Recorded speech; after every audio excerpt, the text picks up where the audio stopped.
Bonjour et bienvenue à tous et à tous sur cette nouvelle vidéo. Aujourd'hui, cette vidéo traitera de la réparation d'un problème sur cette AKMS et notamment sur ce qui apporte le S à AKMS, la crosse repliable. Alors cette réplique a de nombreux avantages, déjà du fait qu'elle peut être utilisée en CQB sur de courtes distances. Elle est vachement compacte et le look qu'elle a est quand même assez sympa. Avec cette crosse en acier, et c'est le détail qui m'a fait craquer pour cette réplique puisque la véritable arme se retrouvait donc chez les parachutistes et également dans les corps d'armée blindés, c'est-à-dire qu'on pouvait retrouver cette AKMS à bord de T-54 et je suis un grand fan des chars soviétiques, donc je me suis dit pourquoi pas craquer pour ceci. Forcément, quand on a des avantages, il y a aussi des inconvénients. C'est le cas sur cette crosse repliable puisque le problème vient de la crosse en elle-même. Lorsqu'on va venir tirer, cette crosse a tendance à se replier et lorsque l'on est en partie, c'est pas forcément le plus pratique. La preuve en démonstration vidéo.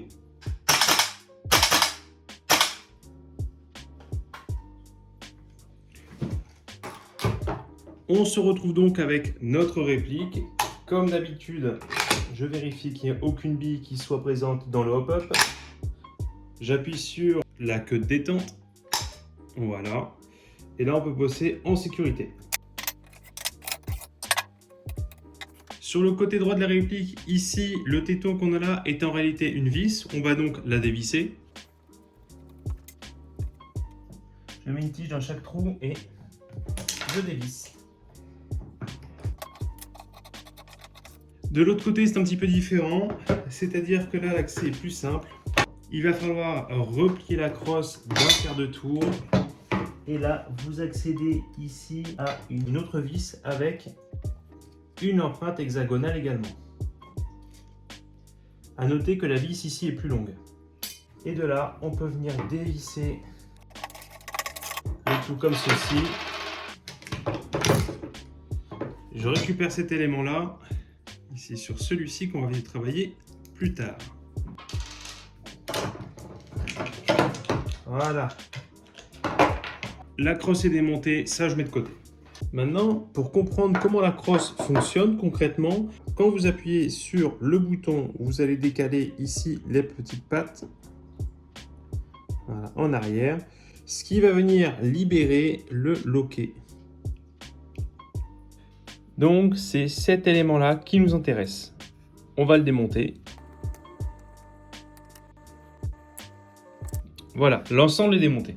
Et le problème provient de cette pièce-ci. On voit qu'ici, là, et bien ici c'est bien usé. Ce qu'on voit là, ça traduit d'un autre problème. En fait, si on regarde bien, la pièce va dans le trou oblong qui est juste là. Et donc, lorsque je vais venir engager la pièce comme ceci, et ben elle dépasse à peine. Vous voyez? Et c'est la solution que je vais faire, c'est usiner ici pour que la pièce s'enfonce un petit peu plus ici dans le creux de la crosse, pour qu'ici ça se bloque. C'est parti.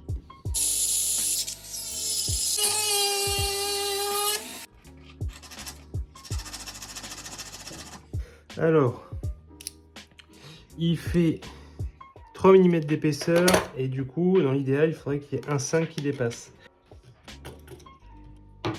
Et là, j'ai 1,3 qui dépasse. Il faut que je continue à creuser ici. On met à un combien? Un 5. Maintenant, ce que je vais faire, c'est que je vais prendre une lime de précision et faire en sorte que tout ici soit à la même hauteur.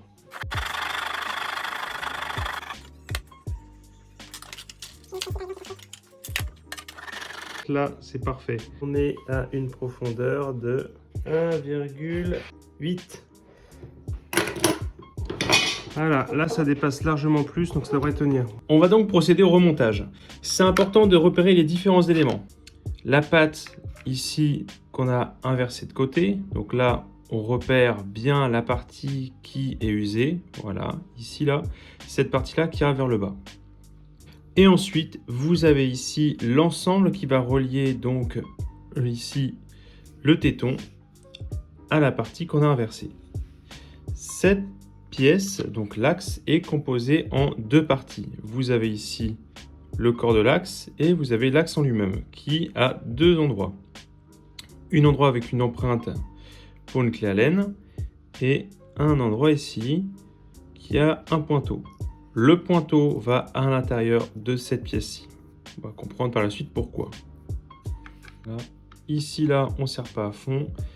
Et on met à l'intérieur du téton. Voilà. On prend cet ensemble qu'on va mettre ici, comme ceci.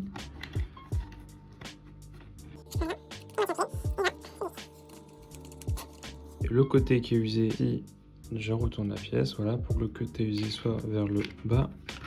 Et maintenant, je place celle-ci comme ça. Je reprends ma vis. Le côté de l'empreinte hexagonale, comme ceci. Et maintenant, avec ma clé Allen, je vais visser l'intérieur. Voilà. Et là, normalement, on voit ici, on a un léger jeu. Pour le corriger, je prends ma clé Allen, mets ceci à l'intérieur et je visse la tête de vis. Je ne force pas. Et maintenant, on regarde. C'est rebuté. On peut remonter l'ensemble. Je remets en place. Voilà. Je mets comme ceci. Une fois que les premiers filets sont passés, c'est bon. Je serre au max. Voilà. Un petit demi-tour en arrière. Voilà. On va remonter toute la mécanique.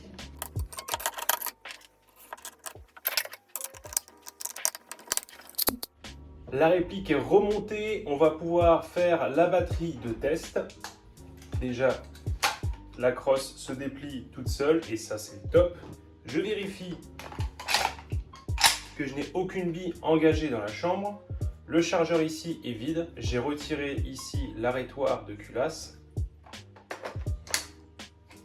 Et on va faire des tests en coup par coup.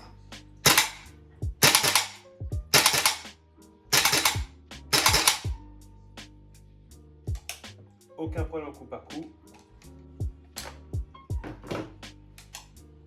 Voilà, je vais replier la crosse.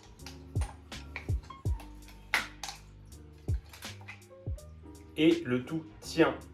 Ce tuto est dès à présent terminé. J'espère qu'il vous aura plu. Sur ce, je vous souhaite une bonne semaine, une joyeuse année 2026 et au plaisir pour certains à se retrouver à échanger des billes. Salut!